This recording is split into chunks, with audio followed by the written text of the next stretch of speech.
Okay, now we're gonna knock this thing out the park. We're gonna bring this baby on home right here. For this right here is the final blow, right? And this should be the nail in the, you know what I'm saying? To substantiate what I'm saying, but it's not what I'm saying, for I am speaking what Yahweh is saying. This is Jeremiah chapter 33, verse 14. They be scared, cowardly, lying to deal with this passage right here. And when a very few chooses to deal with this passage, they be in such a denial as if it's not saying it verbatim.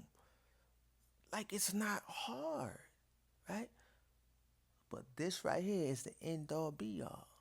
Roll with me. Jeremiah 33, verse 14.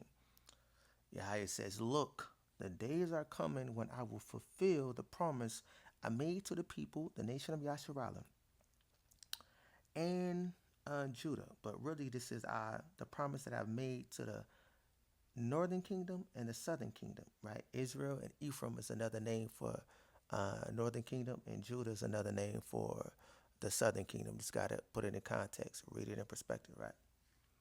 Then verse 15, in those days, right?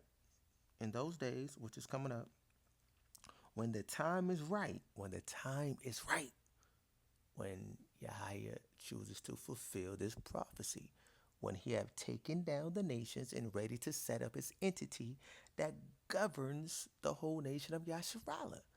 The entity can't govern the nation of Yasharallah while under the oppressor, for the oppressor still has dominion. And Yahweh has not showed his arm for Yahweh, right? The arm, like what is the arm of Yahweh? It's his power, his strength.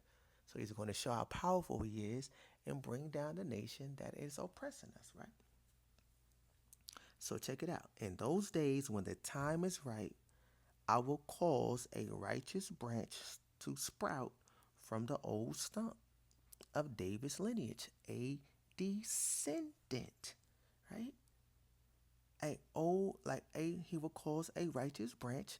Remember, for Yahweh is the tree of life, and the nation of Yasharallah are the branches, and the seed of David is a branch from that tree. For Yahweh is the head, then the servants is Yasharallah, and then the entities that govern Yasharallah is the seed of David and the seed of Zadok the high priest. Right? So then it says, and the seed of David will do what is right and just in the land. So all those who's waiting for this seed of David to deliver and rescue them, that's not his job. Yahweh says he will do what is right and what is just in the land. We are not all together in the land. We're not a united nation, and Yahweh has not set up his kingdom, so this has not happened yet. And this person does not do anything on his own, for that conflicts with the prophecy that Yahweh will deliver his people. And we're going to tackle that after this, right? Then it says, verse 16, in those days, the southern kingdom will be liberated, and Jerusalem will live in safety. The southern kingdom and Jerusalem is Zion, the precious, love that Yahweh has for Zion. And what comprises Zion? The seed of David, the seed of Zadok, and the Levites, right? That's the prince, the high priest, and his inheritance, the Levites, the priesthood. They are called Jerusalem. So they are another name for Zion. It's Jerusalem. So Jerusalem can either be the city or or a bloodline of people which comprise of the seed of David, the seed of Zadok, and the Levites. That's what make up Jerusalem. That's what make up Zion. For they reside in Zion in the land for inheritance. Right? That's where they reside. Well, of course, the priests of Levites can reside anywhere because they are the only tribe that's free to live anywhere because their inheritance is Yahweh, right? But let's get back on track. Then it says, they will live in safety, and the city will be called by Yahweh's name.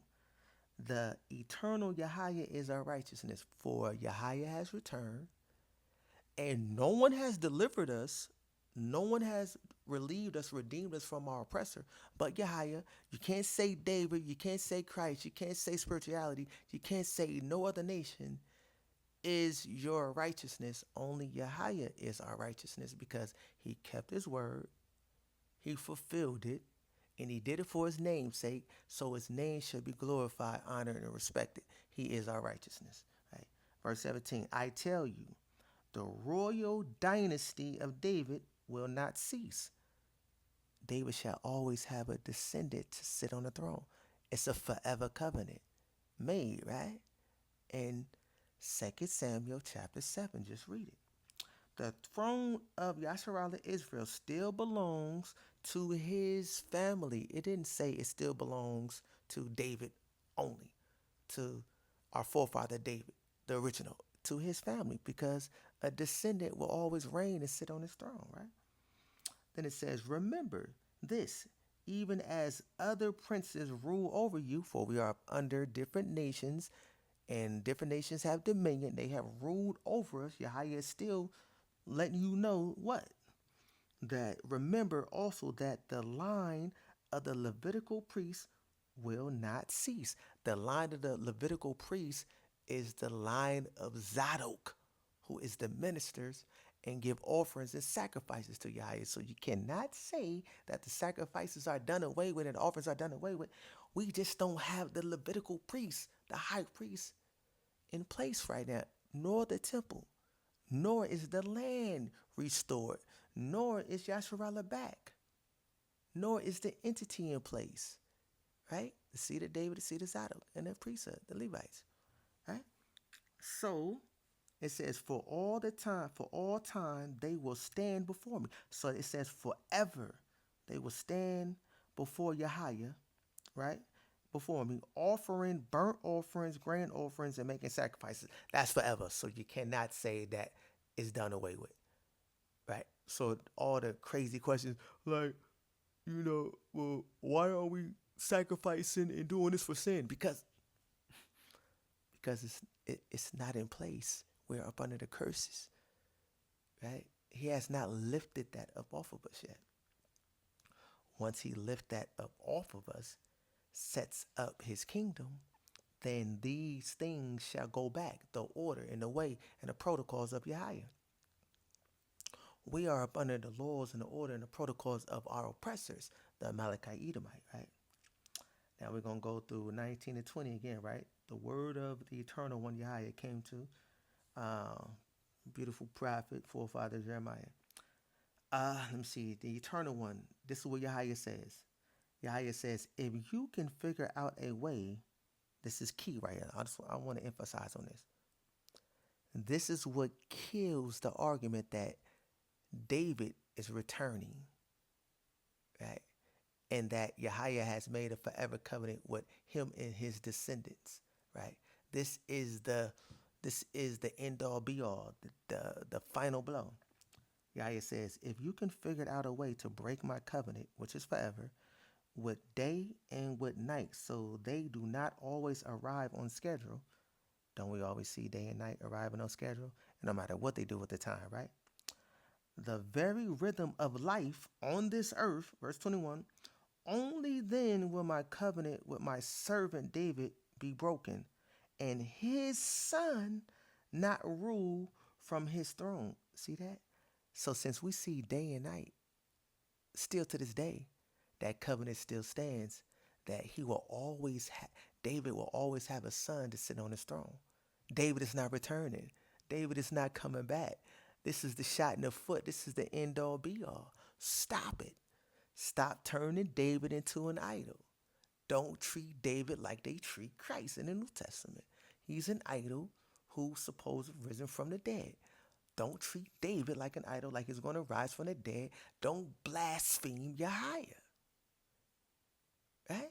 Then we go back to it. Be broken from his throne. Then it says, only then will my covenant with the Levitical priest, who is the high priest. Why? Because who ministers before me, be null and voided. So if you don't see day and night, that's the only way that the high priest will never, that like his charge of doing the offerings and sacrifices be taken away from him. We see day and night, so that's forever still. He just waiting on the temple, and he just waiting for everything to be restored. And Yahweh is going to put that son, that seed, back in its position, back to work, right? So this is the end all be all right here. Then it says, verse 22. Here we go. I will make David's descendant, along with the Levitical priests, descendant who minister before me, so numerous they will seem like he will multiply the descendants of David and the descendants of Zadok, the high priest, right? He will make them so numerous that they will seem like stars of the sky. Like you can't count the stars, right? So David will always have a seed to sit on his throne. Zadok then will always have a seed to do offerings and sacrifices before Yahweh. This is a forever covenant. So this knocks out JC, Yahusha Yahweh Shai, black JC, white JC, being high priest and knocking out the the original covenant with Zadok. This kills that argument right there. Zadok will be the high priest, and his sons will always sit and reign and do their position forever. So that kills that argument right there. David would always have a seat on the throne. Zadok will always have a seat in the temple, ministering before the people as high priest. Right? And it says, seem like stars of the skies that cannot be counted, and the sands of the seashore that cannot be measured. That's forever. Verse 23, the word of the eternal came to Jeremiah again. The eternal one, Yahweh. Now Yahweh is talking to you. Listen to what he's saying to you, to those who feel in opposition towards Yahweh, who is adversarial to Yahweh. He says this, have you noticed what some people, not all, are saying? The eternal Yahweh chose these two families, the northern kingdom and the southern kingdom. He chose them, but he has now rejected them. No, he hasn't, right? That sounds foolish. For Yahweh says, I change not. Because if he did change, then the seed of Jacob would be consumed. Meaning that Yahweh does not change his covenants. He don't change. If he made a covenant, he don't change that. So he made a covenant with Abraham, Isaac, and Jacob that they will always be a people. We see that because we're still here. Right? He made a covenant with David on the throne. He made a covenant with Zadok, right? He made a covenant with the land. He made a covenant with the world. He made numerous covenants. He don't break those. Them stands forever, right? Then it says, they clearly despise my people, right? They don't even consider them a nation any longer. People don't. Other nations before us don't even consider us. They just look at us as Negroes, niggas, and thugs and criminals and so on, right? Et cetera, et cetera. They don't even look to us as a nation, but they know who we are because they understand prophecy. But some people don't know. But but this is how Yahweh sees them. He is he is revealing their heart. For only Yahweh knows the heart. For it's desperately wicked, right? Then it says 25, but again, this is what the eternal Yahweh promises. Just as I am not about to stop ruling the universe with fixed laws so that the day and night become confused, what Yahweh says, he rules. He's not going to stop ruling the earth, the world, with fixed for we are controlled and ruled by laws. And that's not stopping. So the laws are never done away with. That kills that argument right there. Right? So that day and night become confused. Verse 26, I will likewise keep my promise to the descendants of Jacob, right? Abraham, Isaac, and Jacob, right? He will keep his promise, his covenant to them, right? And, well, Jacob right here is the nation. That's why it says it, right? He just lumped it all. He didn't even go northern or southern kingdom. He lumped it all to Jacob. For we are Yeshurun, right? We are Yasharala. So he's keeping his covenant with Yasharallah, Jacob, and David, his servant, who governs the nation. I would not reject the nation of Yasharallah or David or Zadok the high priest. I will not forget the covenant I made with David that one of his descendants will rule over the descendants of Abraham, Isaac, and Jacob forever. I will restore their fortunes and have mercy on them forever. The end all be all right here. Nothing should be said, nothing should be contemplated. You shouldn't even acknowledge or consider any other thing. If you truly love Yahweh, you truly love the Most High, the power of Abraham, Isaac, and Jacob, the creator of heaven and earth, the tree of life, right? The fountains of the living waters, the one who created the temple and created the water to heal the earth and heal your body and heal all things to bring nothing but righteous substances. If you love him, then you will follow and serve him only and knock any doctrine that's indoctrinated that allow you to serve anything other than him. Baraka, in the name of Yahweh. Keep following.